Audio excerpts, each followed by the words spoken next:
to know your people. The biggest thing when we sat down and thought about it when I was at Anderson was the biggest thing is family issues. So if you know your congregation, you know your membership, kind of get to know what's going on in their families, and also your visitors as well. Sometimes you're inviting people that come from broken families, and their kids are now with you in Bible class. Maybe the other person is not faithful and not worship, doesn't want them there. What do you do when they come in the door and they want their kid now? So these are just kind of things, to think about. Are your classrooms behind the auditorium, or are they right by the door? Should you lock the door? Should you lock the front door? I don't know, because then again, if your members are running late, now you've got a distraction going on. But can you lock the classroom door? It's easier to unlock a classroom door than is to have somebody sitting by the back door making that ruckus when people are coming in. So, the more you know about your membership, the more you can prevent things that'll come on. That's, if you look at the Tennessee thing, he was well liked. People knew all about him, and he just stopped coming for a while. That's where, I know a lot of people emphasize, reaching out to people that are missed and telling them they're missed, following up with people.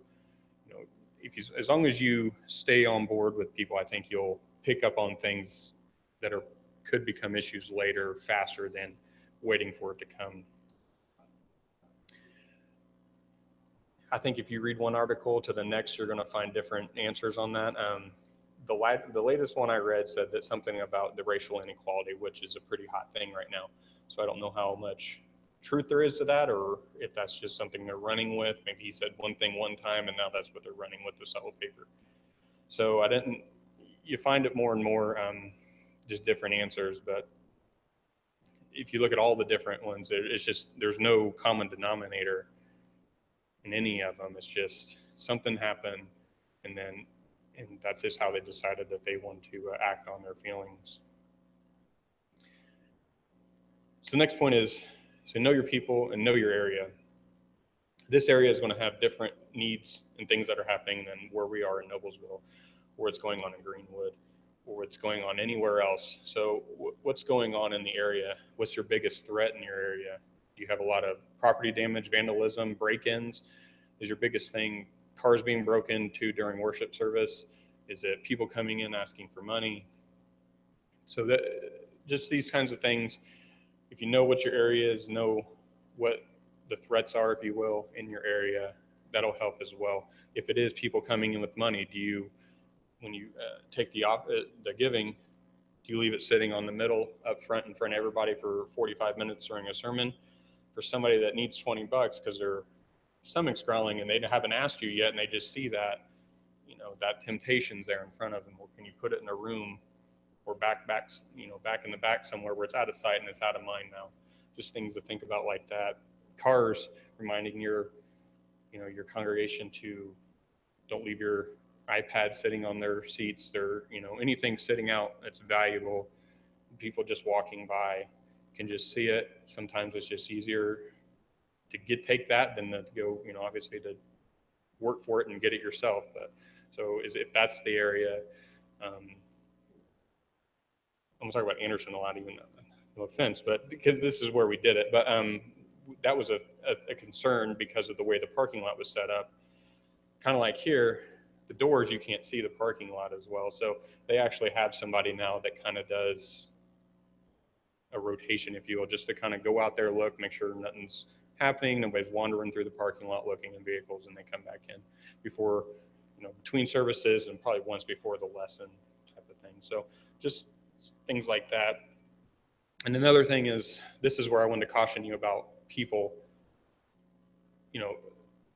looking at people differently. Is it's always better for people to tell you if they see or think something is suspicious than them not say it and that something happened. So encourage people to tell you things, but this is where that fine line is of, just because he doesn't look like he belongs doesn't make him suspicious automatically. It's behavior, it's, curious people are curious, and you can tell if they're interested, if they're looking at the bulletin board, actually looking at it or just as are they casing the place, if you will, looking for the areas where it might have valuables might be and things like that.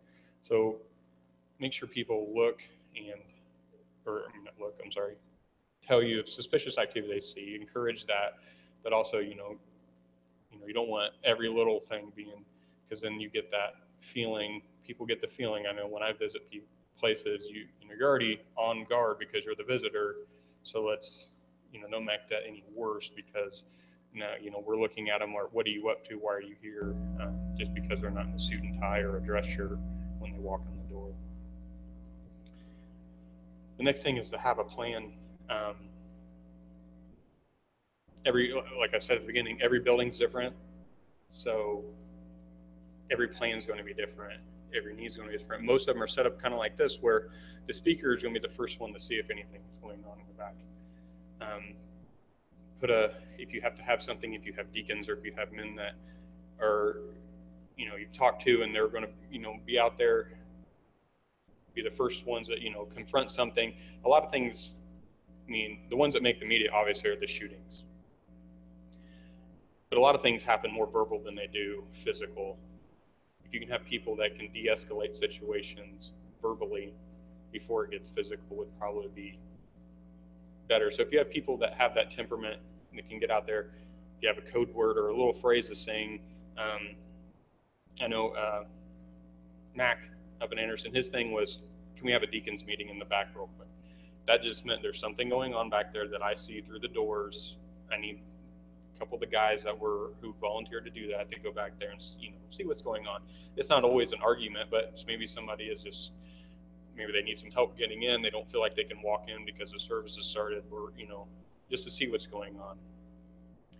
And obviously, the plan has to include some kind of, if something did happen, how you're going to get out. And the biggest thing is, kind of goes into the next one, is to communicate your plan. Everybody needs to know what's going to happen, and I'm pretty matter of fact, so things don't start. I can be harsh in the way I say things, but I have a wife that she's very good with words, so I use her. So we talked about this last night, and we were talking about, he's like, how do you communicate to somebody if something happens, we can get out? Well, we need to use words like, her suggestion is words that are vague enough, like emergency. Everybody's used to fire drills ever since you've entered school. Where are the exits? Every time you enter a plane, they tell you where the exits are. You don't have to do that every service, but let's remind people, if you have a congregational meeting quarterly or something, if there's an emergency in the building, our exits, we want to get everybody out these exits as fast as possible and things like that. So if you can think about how your building looks in your mind right now, you can kind of see how you can start to develop that plan right now in your mind. Where we're at, because we're in a rented facility, we're in a labyrinth of hallways in this high school, or what used to be a high school. So it was hard just to picture it in my mind last night, where if we get out, because there's a door here and there's a back door here that hardly anybody ever knows it's there. But is there an exit, or do we have to do the out and around and back and down type of thing? So knowing where everything is pertinent and is important for everybody to know how to get out. The other thing is, do your teachers know what to do if something does happen during a class? Do they need to lock their doors? Do they need to, or are doors already locked? Is there exits? Are there windows they can get out? Are there, they have to enter the hallways? Things like that. It's just a walk through your own building you'll figure these things out quickly, and it's not going to be the perfect plan on the first try. It's going to be, let's walk through and make notes, and then when you talk it out, you can see, okay, that won't work because that window is only 1.5 feet wide and it's 3 feet off or 6 feet off the ground, and I have 4-year-olds that have to, how am I going to get them all through there? So that's really all I have on the how to prepare, if you will, because we can't go through specifics on each building unless you have questions about specific things that are going on in your building. We'll move on to the next one, that's how to respond. So if something did happen, we're going to start with the most extreme. If a shooting did happen, they say there's 3 things to do during an active shooter. You can run, you can hide, and you can fight. The number one thing they tell you to do is run. To get out of the area. If you watch or you listen to any professional people that do this for a living, that come through for businesses, churches, anything, that, this is a big market now. The thing they're going to tell you to do is keep moving. It takes people, police, the military, it takes a lot of training to hit a moving target when they're aiming right at you, because there's that lead time. So if you keep moving, you're safer than if you stay. So the biggest thing is to keep moving and keep everybody moving. Now, this is where it gets, if you watch things that are put out for commercially for businesses and things, they tell you to move, even if somebody tells you to don't move. If we get going, I say, let's go. And John says, no, let's just stay here. I have to keep going. Now, in a church setting, we're kind of a family setting, so it's going to be harder for a person to not stop and say, no, we need to go. So this is where it's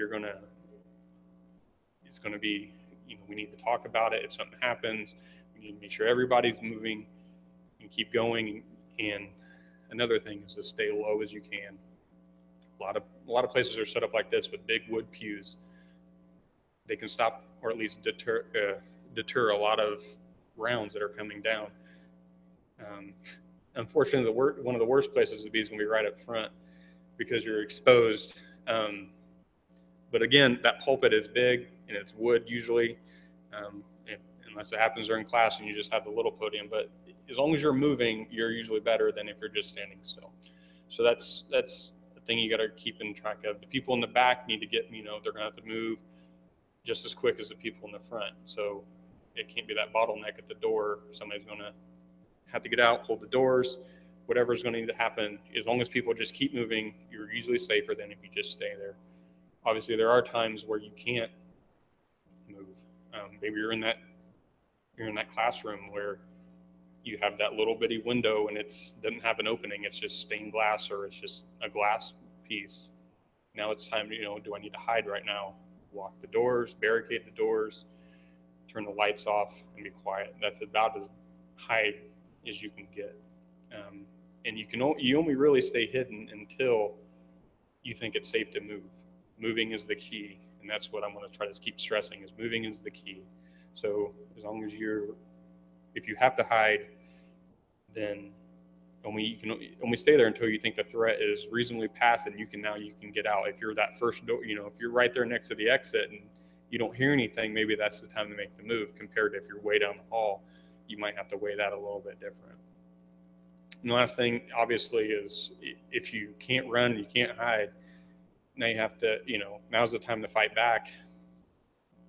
You're going to have to improvise with something. Do you have people that carry in your congregation? Where are they? That's always a good thing to know, because maybe they've decided in their mind that they're going to fight while you run. If you're in the back in the center and it's coming, you're going to be one of the first ones that are going to have to make that decision quick. What do you have? Everybody usually has songbooks, things like that. You don't have to incapacitate somebody to be a weapon. As long as it distracts them enough that you can get moving, that's what you're looking for. Chairs, chairs in the air, thrown in directions, things like that. Just thinking outside the box and talking with people is the biggest thing. This can't be a plan that's only 3 people know about. Everybody's got to know what's going on. So that's the biggest thing. And another thing I want to touch on about people, I don't know how everybody is about people carrying in services. I don't personally have a problem with it, but there are, to me, most of the time you can't tell that I'm going to have a weapon. I don't like that to be broadcast. I don't have a problem with you knowing. But to me, if something were to happen and if I was going to do something, I want to look for the threat first. If I have a weapon on my hip, or, it's outlined right there, it's obvious, that's usually where the threat's going to go to first. So if people that have an open carry, maybe you want, just an idea, it doesn't have to be a hard, fast rule, just something to think about type of thing. So that's all I have, really. Questions. I didn't really know what the concerns were, so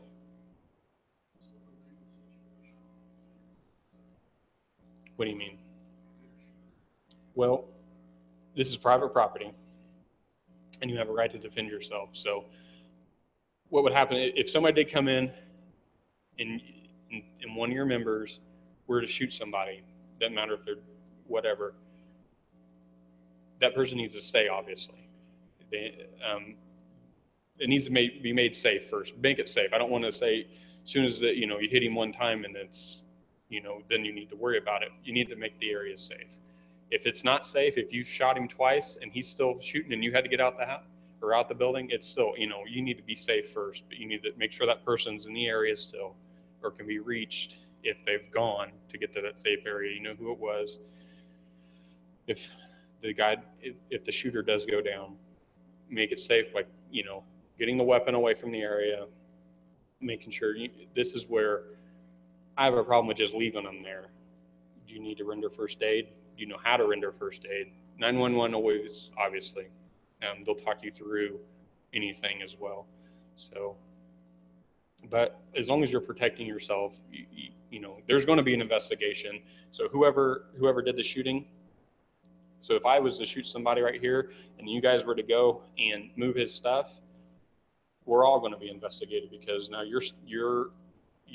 you've touched that stuff. So now you've got your fingerprints and they need to make sure. So we're all going to need to stay. There's going to be statements. There's going to be everything. It's going to be a long drawn out process, but it'll be, so I forget where I was going with that, but sorry. As long as everybody, who was involved, because they're going to get as many statements as possible as well, because there's nothing, an eyewitness, we can see see the same thing, but we're going to say it happened in slightly two different ways. And that's what they're looking for, is to put all the pieces together. So they're going to get as many statements as possible during something like that. But the legal recourse of it, it's going to be a long drawn out process. There'll be a criminal investigation, obviously, and more than likely later, if something, if he's injured or if they're dead, there probably will be some kind of civil action, just how people are. It's the unfortunate fact. And so that's just something that, prepare for.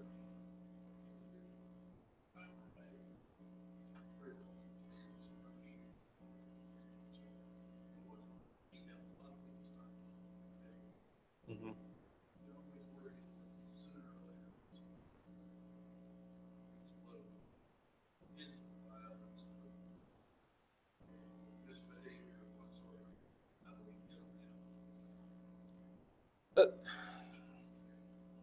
I'm big on, it's called, if you want to look it up, it's called verbal judo.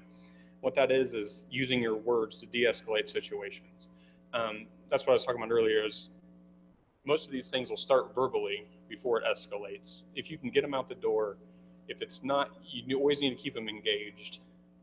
If it doesn't look like it's working, that's unfortunately the best way to do it is you're going to have to call 911, let them know you've got some kind of verbal disturbance going on. He's trespassing. He won't leave. And let them handle it as quietly. If you can get them out the building, even if they don't want to leave, if they're out on the front step, it's less disturbing than it is if it's in the foyer. So the further you can get them away from the distraction, and is keeping it calm as you can, obviously, but without getting violent. Throwing somebody out the door, while you can do that because, again, you're on private property, it's probably not looked at the best, especially with the mission that we have here, right? So that's true.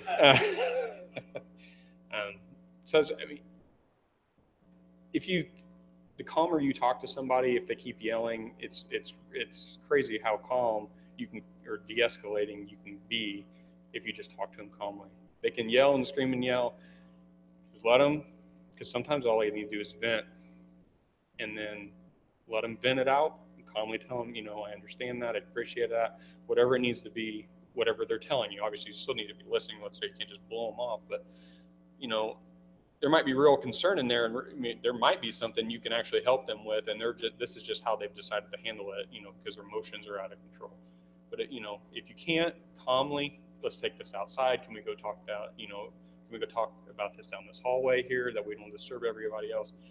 As long as you got one or two people with you, because you always want that advantage in numbers. That way, if something does happen, you've got that advantage.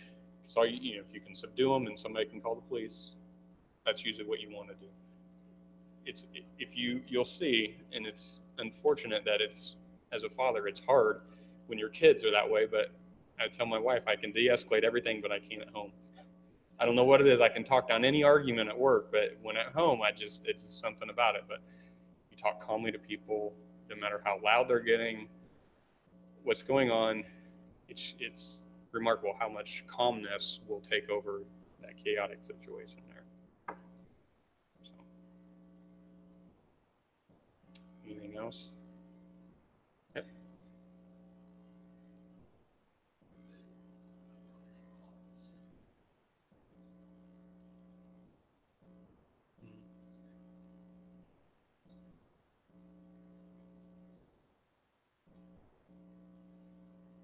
Yeah.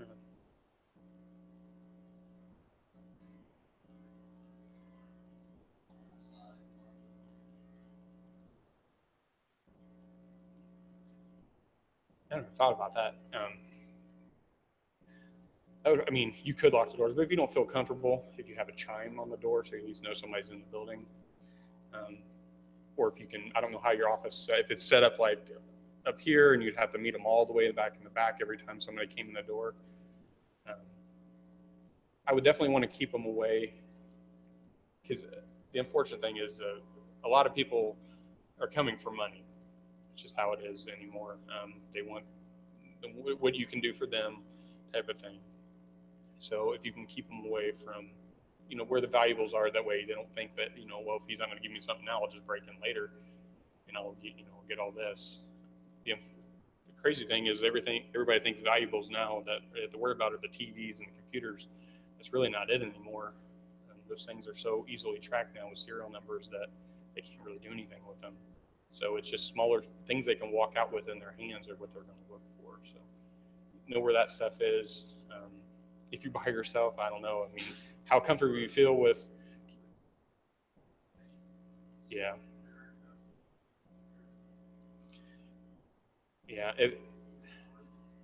Right. That's what I was going to say. If you're by yourself and you feel like, you feel comfortable talking with people by yourself and being here, knowing who's usually in the area, I would always want to meet them back there by the door.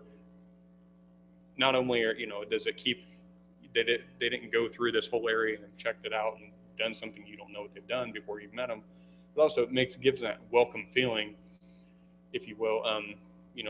This is us. We're here because that's where we greet people anyway, is at the door. So as long as they know you're there, talk to them. If you don't feel comfortable talking to them in the building, you can always step outside if you'd like. You can make things. You don't have to be so obvious as, I don't want to talk to you in here, let's go outside. It's, hey, you mind if we go outside and walk? I was getting ready to, I need to stretch my legs anyway. You can walk in the parking lot, walk down that steps, and you can talk to them at the same times like that. It's that fine line of, I'm not trying to lie to you, but I don't feel comfortable doing what you're asking me to do, what you're wanting. I don't want to stand here and talk to you where anything could happen.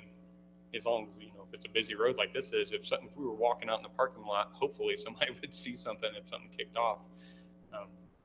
And you can always, if it didn't feel right afterwards, you can always call, give information out. IMPD is probably not as likely as, they're just a lot busier down here than like somewhere up in Hamilton County and things like that, where we get those calls all the time. It didn't feel right. He was there talking. It's a 30-minute delay. The guy's not going to be there, but at least we have, something, we know somebody's out there, something's not right. I'm sure IMPD would at least take the call in this area. They might not show up and talk to you about it. They might just take the information on the phone. That way, 20 minutes later, somebody else is calling in for the same thing because another church of whatever, or business of whatever down the street has got the same guy there. Now they've got a pattern that he's who they're looking for. You gave him this description, they give him that description, and now they've got a better description of who they're looking for if you needed to make contact with him for one reason. But on your question, no, it's really a personal matter. If you don't want to lock the door because you can see people coming through, I guess how you feel comfortable dealing with people in your area. You probably know, I mean, you know them better than I do. So what that threat is, what that clientele, if you will, of that area is, if you got people coming in all the time. So it's a hard question.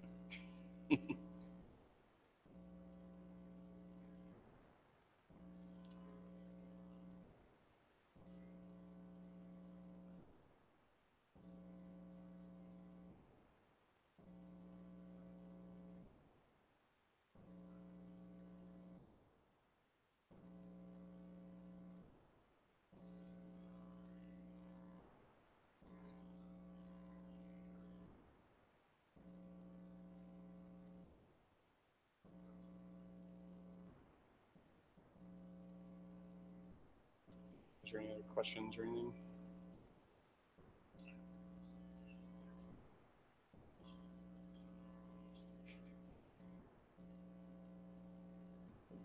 Again, what I want to emphasize was you got to take these precautions, but again, we don't want people, when we're talking to them about it, we don't want to make them scared that we're worried about this and that now they're worried about this during, and it's a distraction during the worship service of everything else.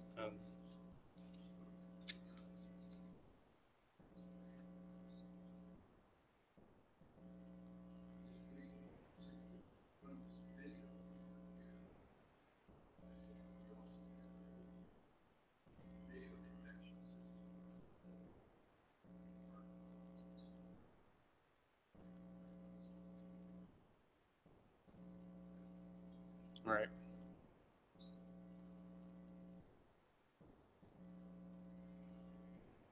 And there's always little things too. I know when you notice them when you're up there talking. Does the light do something crazy when the door's open that you can tell somebody's just entered the building? This is things that you've noticed, but you've never really paid attention to. But now that I've said it, maybe you'll notice it even more. And now you're like, oh, yeah, it does.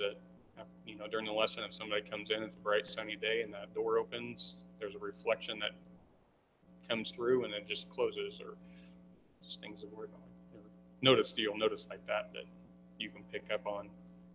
Just these little keys that come up. So I was John sent me my reminder email last week. I was glad to see that Ray was coming because I didn't know how I was going to fill a whole hour. So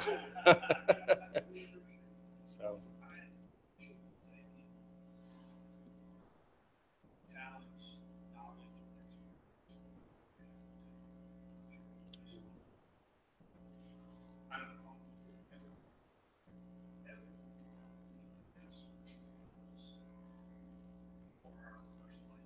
well, that's what we were talking about last night.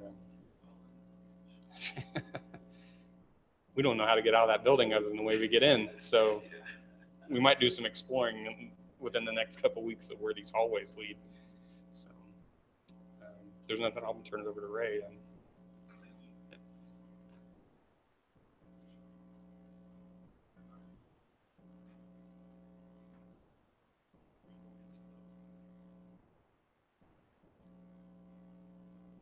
I, for one, am glad that we have Richard. Works real well for us. We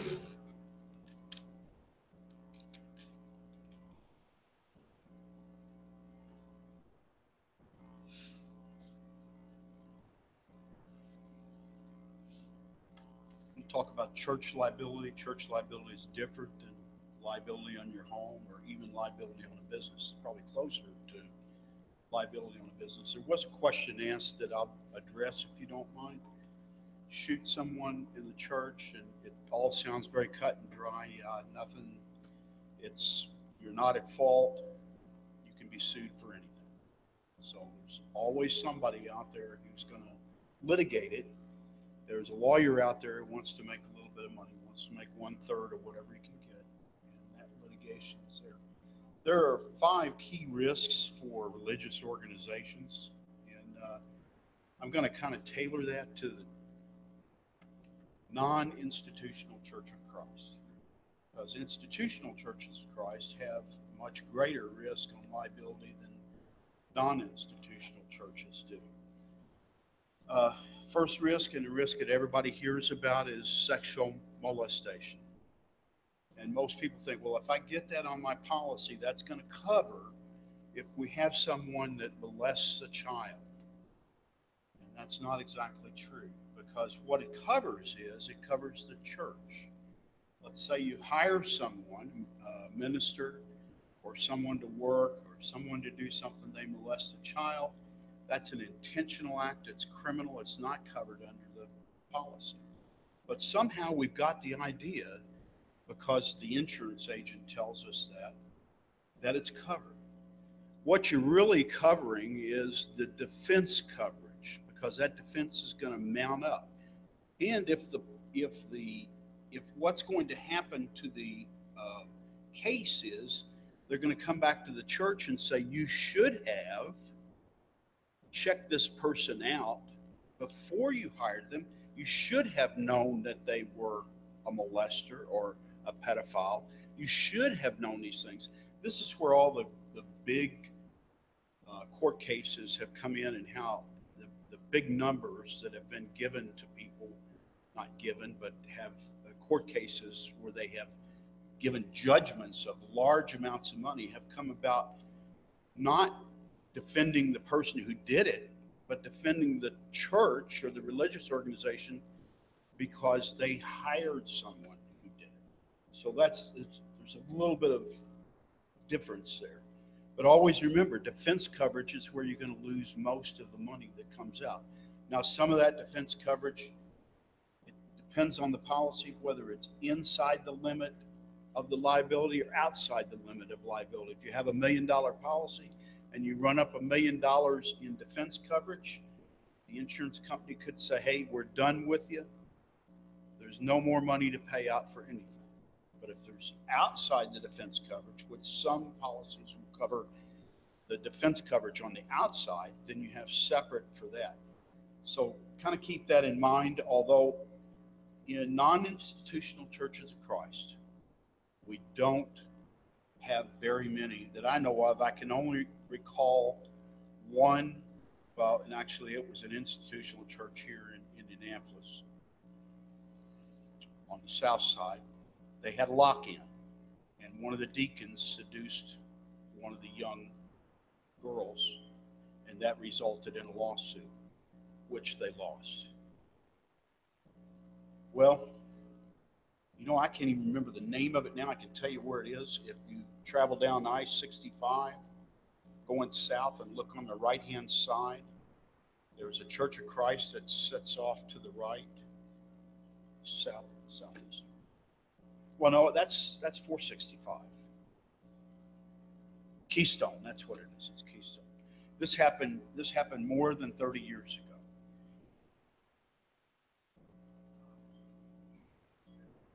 Well, they had a problem. I know the one you're talking about had a problem, but again, that happened outside the church building. It happened outside the church, as far as I know.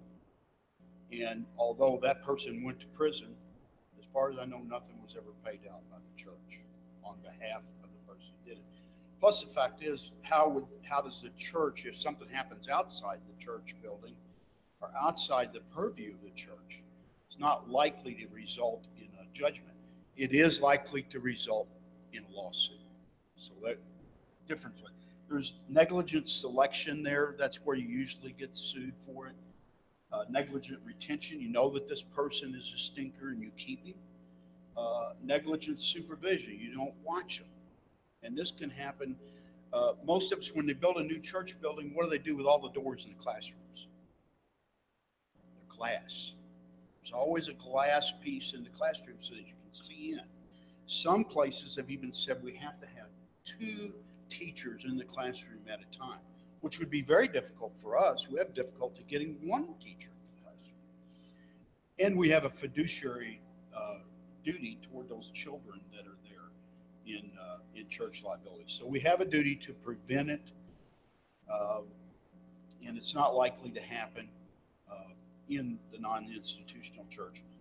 I didn't put this, I've got a handout for you. Just have 3 websites on it you can go to and get information, but I didn't write down this one, which is www, I will though, nsopw.gov, and that is the national center that will tell you where there's child molesters.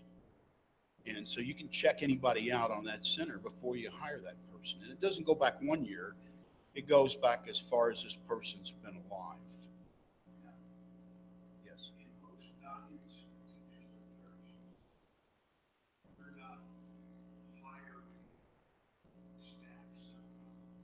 No, it's true. Is there a legal liability issue accepting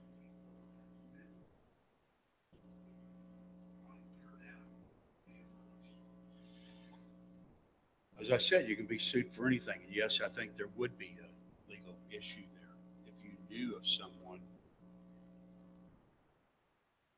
Plus, every member, this is where church liability is different. When you have a true church policy, every member is an insured. That isn't necessarily true in business. And this is the only place, and I give you an example.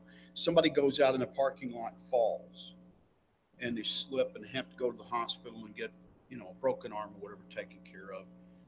The insurance company, if it were a business and you worked at that business and you fell in a parking lot, you couldn't sue the business. You couldn't, because you're an insured under the business. It's different in churches. If one of our members goes out, falls in the parking lot, breaks their arm, church policies are set up. We take care of that member. So that's why church policies are different in liability than other. It actually takes care of it on medical payments portion, which is regardless of fault. In other words, you didn't have any fault, but the person fell and hurt themselves. We're going to take care of that anyway. That's what most church policy, and I say this generalized because there could be a policy out there that doesn't cover it that way, but I've never seen a church policy that wouldn't cover a member of the congregation who fell in the parking lot, injured themselves. They would be covered they wouldn't be covered under the liability. They would be covered under the medical payments, which is regardless of fault, no matter what happens. So, and you want that coverage, especially for your visitors. If you have a visitor pull up, get out of the car and slip and fall, that's going to be both a liability issue and a medical payments issue. The reason we give medical payments to people is so they won't sue us. So, the next thing I could talk about crimes that are disqualifying for somebody working in the church. I can't tell you that if there's a crime there, it is disqualifying. If it has anything to do with a molestation or a sexual crime, it is disqualifying. I don't care if it was 20 years ago and the person was out on the street and solicited a prostitute. That is disqualifying. So you can't have them work in the church. Now, there's a unique thing about pedophiles, and I think Richard will go along with me on this. They're incurable. There's no way to cure them. They're promiscuous and they have predatory behavior, and there's a high recidivism rate. Once somebody's been arrested and convicted of that, they're going to be arrested and convicted again and again and again. It's just like that. As much as we'd like to say we can cure this person, most would say, and certainly in the law enforcement field, most would say it can't be done. We'd like it to be done, but it's just not. Give you a case. Philadelphia jury convicted a secretary of the clergy of the Archdiocese of Philadelphia, obviously a Catholic church. One count of child endangerment for allowing a priest to take a new position. So they knew about it. They knew this person had been doing that, and that's obviously one where there's going to be a judgment paid out. So, but getting back to the kind of liability that we could have, how about counseling? Our elders will counsel somebody. Our ministers will counsel somebody. But they might counsel somebody, and the way counseling works is that a counselor will never say, get a divorce or leave the relationship you're in, because that's one of their tenets that they don't do. However, I happen to know that some elders would have told somebody, hey, you know what? You've got every right to get a divorce. You should get a divorce. And doing that could put you in a situation for a liability claim. But anything could put you in a situation for a liability claim. The one thing you want to do, I'll go back to child molesting. If you know of something, you have to report it. You can't keep it quiet. You've got to report it to authorities and let them know. I want to jump to something else, and that kind of gets along the counseling. If you're a minister, there's called, the insurance policy generally calls it pastor's liability. We know that they're not pastors, they're ministers. But we have to make that clear you need to make that clear to your insurance agent. The way you do that is on the application, you tell them, you know, I'm a minister, but I want that liability. And they'll write it on the application and give you that liability, so you get it. The other thing is that directors and officers. Now, we do have directors and officers at our congregation because we're a corporation, a nonprofit corporation. However, some are associations, in churches or associations, and they have trustees. Or here in the Church of Christ, we want to say we have elders that take care of things. So you need to write that on the application, or get your insurance agent to write that on the application. That we want directors and officers, but we want it to count as our elders are directors and officers. So get that coverage, because the decisions that they make will not only protect them, but protect the church also. And that's what it's all about, is protecting the church. One of the problems is, let's say that something happens and I'm a minister and I'm accused of something. The insurance company comes up and says, you've been accused of solicitation or having an affair with this woman, breaking up a marriage, and they're suing you for $400,000. You say, well, I didn't do that.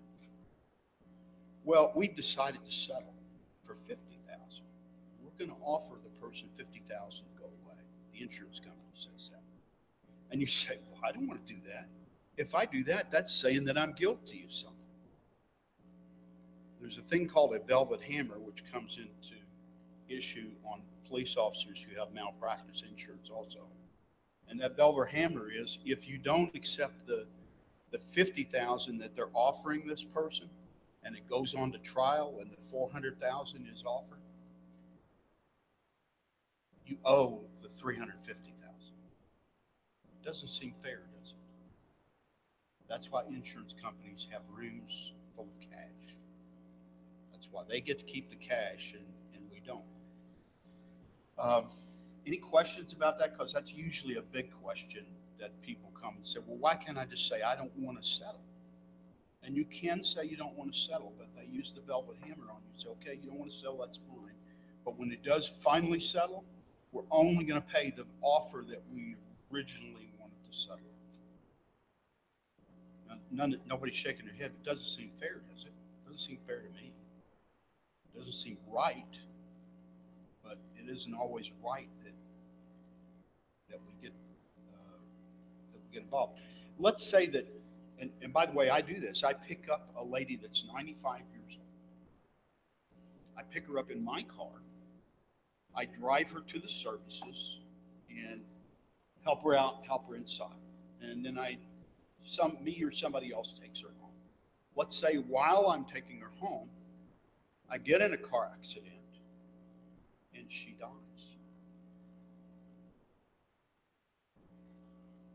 The church is responsible.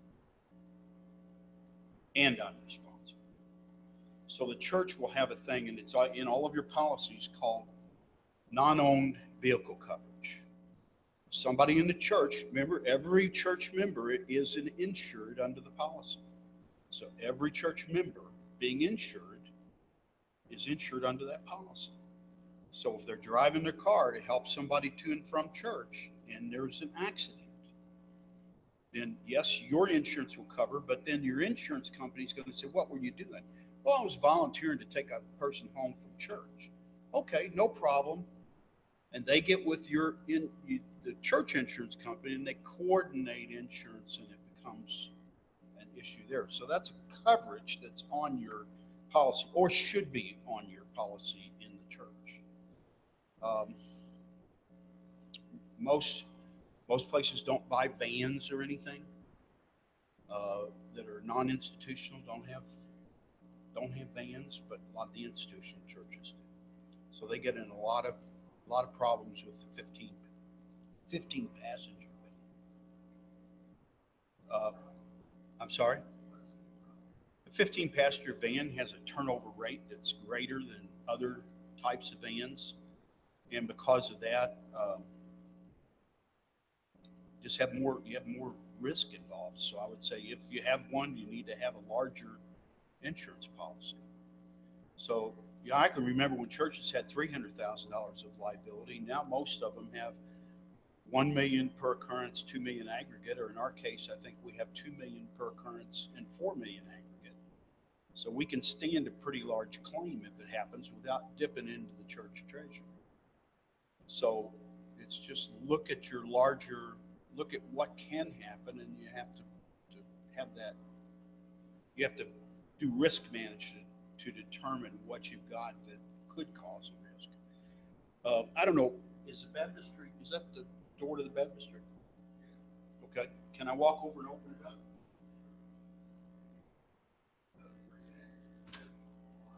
Yes. The door in there is locked?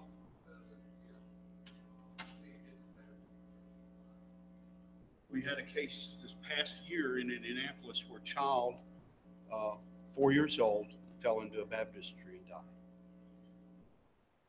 Right, and what you want to do is make sure that the doors close automatically, or that you make sure that when you're using baptistry, that the baptistry locks.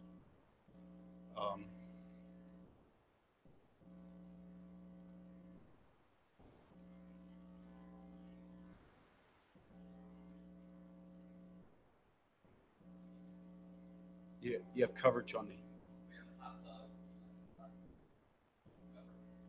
Oh yeah, right. Yeah, we had that before also, and that's a good idea because the kids that small could step on it and not go through. It's always a good thing to go through and look at that and see if there's issues there that can cause it.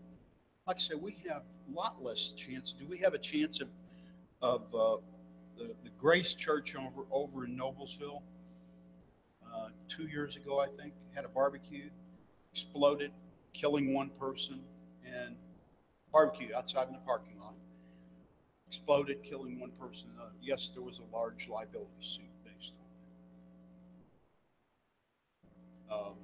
We don't do that, so we don't have that chance. We don't cook in the building, so we're not likely to burn the building down, nor are we likely to trap someone in here and kill them in a situation like that. How about a shooting on the premises? I'm with Richard on this. I don't think people who carry concealed ought to let people know about it. They ought to just carry concealed and not brag about it, because I think that puts us in a better situation to protect ourselves. However, if a church decided to hire a company to come in and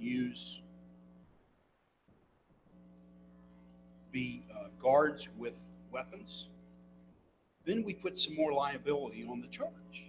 But if it's a church member who happens to have a concealed carry permit and carrying it, I don't think that the liability will extend to them, but I don't think the insurance company is going to come in and say, we don't want anybody in the church building to have a weapon. But they might, if you hired if you went ahead and hired a guard, they might say, we don't like the idea of you having a guard there that has a weapon. That could cause problems. I don't understand how that would cause problems, but it could.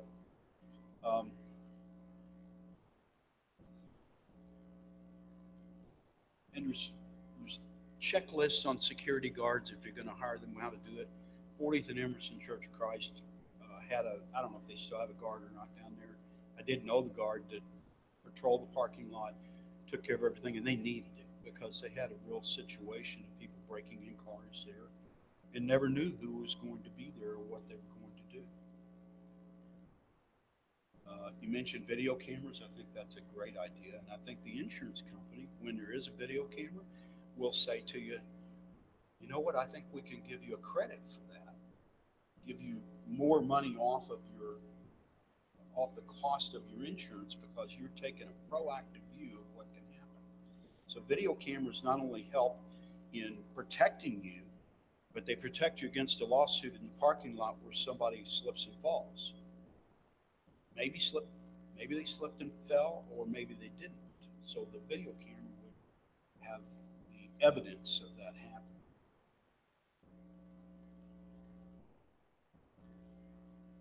Anybody want to talk about the Collinsville case? Okay. I'll briefly talk about it. This is the Oklahoma case. And most people think that lady got, the original was $390,000 that she was to get. And the way that happened was she committed fornication. The church went to her, used Matthew 18, and in fact, in the brief that I got from the Oklahoma State Supreme Court, it actually lists Matthew 18 completely. It shows it, and it also lists the First Amendment and the 14th Amendment. The first being freedom of religion or freedom of speech, and the 14th being if the state involves in religion, you have to, whatever the state says goes also along with the First Amendment. So those two amendments are. Here's what happened. She won first time. Then it went to the Court of Appeals, and a lot of people say, "Oh, she lost." Well, they didn't go far enough with it. The actual 51-page brief on it, the judges went through and they said, okay, what you sued for wasn't the right thing. You sued for before you quit the church. And I don't know why the judges did this, but they helped her out because they actually listed in there how she could win. And they sent it back. They remanded it down to the court. They reversed it first, then remanded it for a new trial.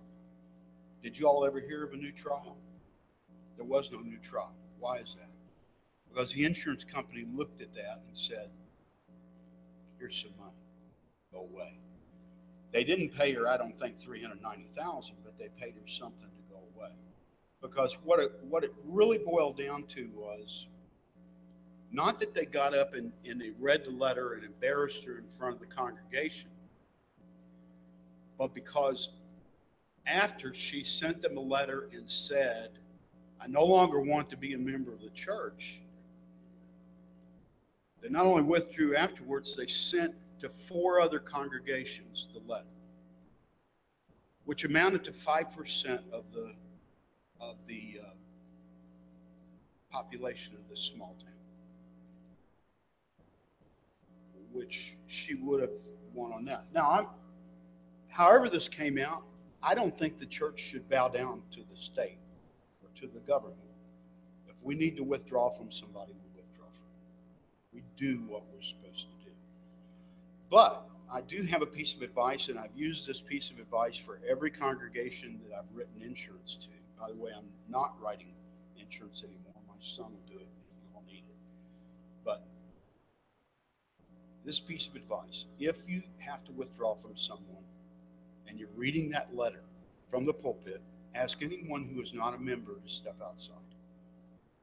Then read the letter to the members of the congregation. That way you're not distributing that information to anybody except the members of the congregation. And they're the ones who are going to withdraw from this person anyhow. And then you need not post it on a back bulletin board, which this church did, and send a letter to several other congregations, which they did. up until the point that she withdrew or sent a letter to them. And actually the court said, even if she just said, I don't want to be a member any longer, that stopped it. Now, I'm not saying it does stop it, because we may want to continue to try to reach this person as Christians. So we have to set that apart as Christians as opposed to what the U.S. law says on it. But very easily, we can keep from having, maybe not the lawsuits, but we can keep from losing the lawsuit if we simply are careful the way we read that letter and read it only to members of the congregation and not to other people, or distribute it outside of our own people. Any questions about that, or any feelings about that?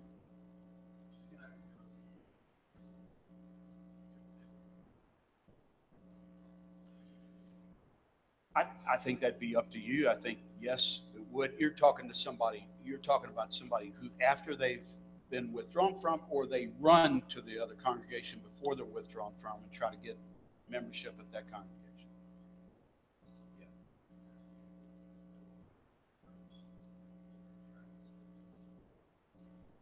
Yeah. I think it depends. I don't like the idea of gossiping about it. I don't like the idea of sending the letter that you've sent to somebody already, because once you do that, and I'm only saying this is on the insurance side. I'm only saying this, you lay yourself open to large liability claims by doing it. But if you do it the simple way, and that is you withdraw from the person and you let the members of the congregation know, they're going to open their mouth and let people know what happened to them, and let them be the ones to tell people. Or they may go to another congregation and say, look what they did to me. But in this case, this woman wanted nothing to do with the Church of Christ at all, and she did not try to go someplace else. And I think had she tried to go someplace else, I don't think she would have won even a dime out of the suit. I don't know exactly what, I asked one of the companies what they thought the final settlement was, and they knew, but they wouldn't tell me, but I assumed that it was somewhat over $100,000.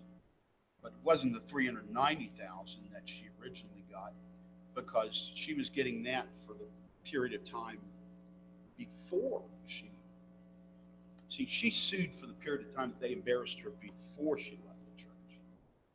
But then the judges, I don't know why they did it, but they told her, hey, here's the way you do it. And they sent it to her in bold letters. I can show you on there. It was bold letters that they put down what she should have done. Right. But they also said the church has the ability to discipline its members, period. Absolute. It's absolute. And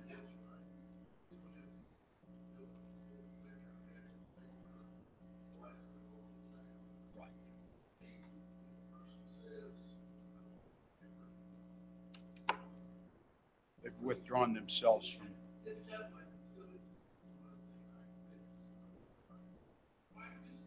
Yeah.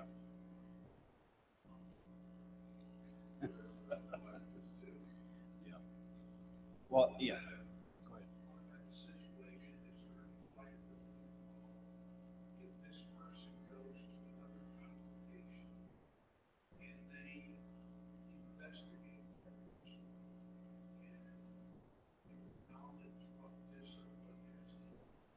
No, I don't think there would be any, because they're still members of the church.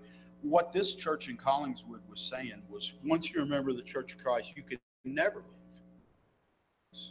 You cannot leave once you're a member of the Church of Christ. You can go to another congregation, but you can't leave the Lord's church.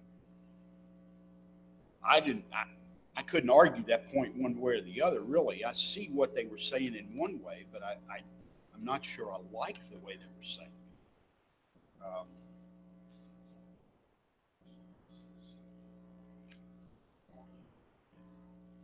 Correct.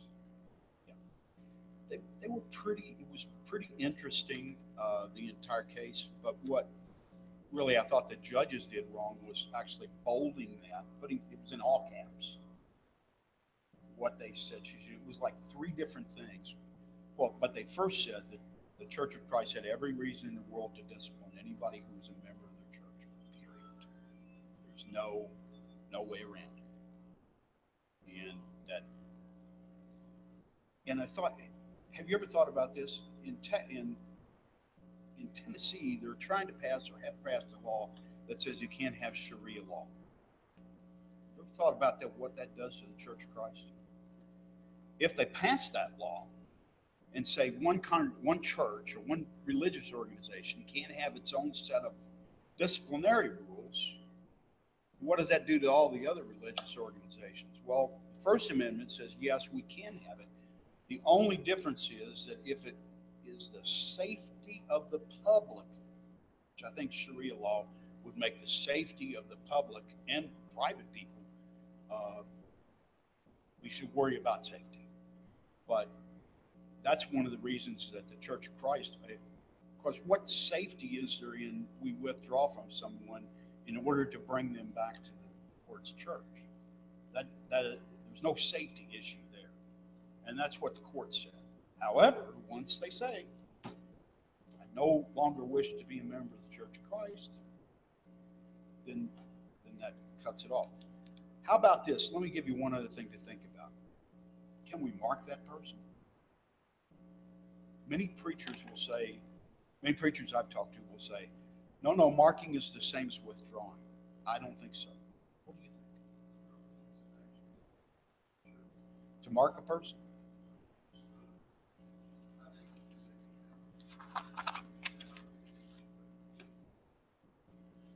I guess I'm thinking of this guy that writes all the books, and he used to be a Church of Christ preacher, Max Lucado.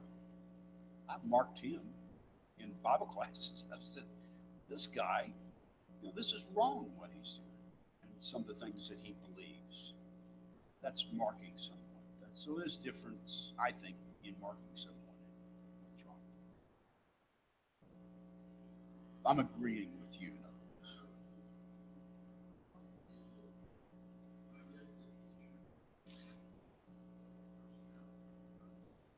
Yes.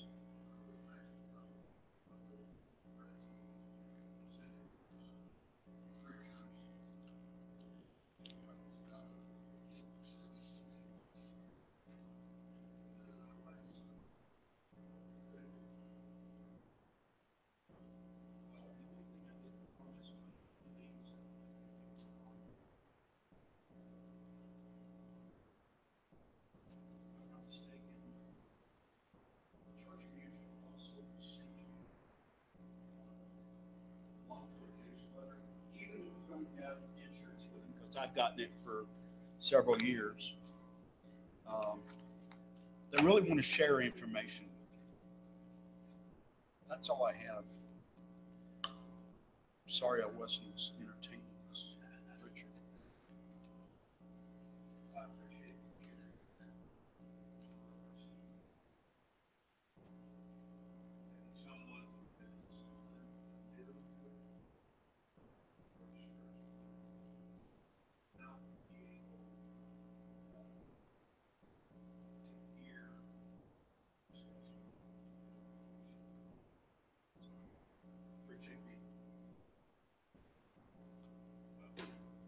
Sorry you told me what was coming.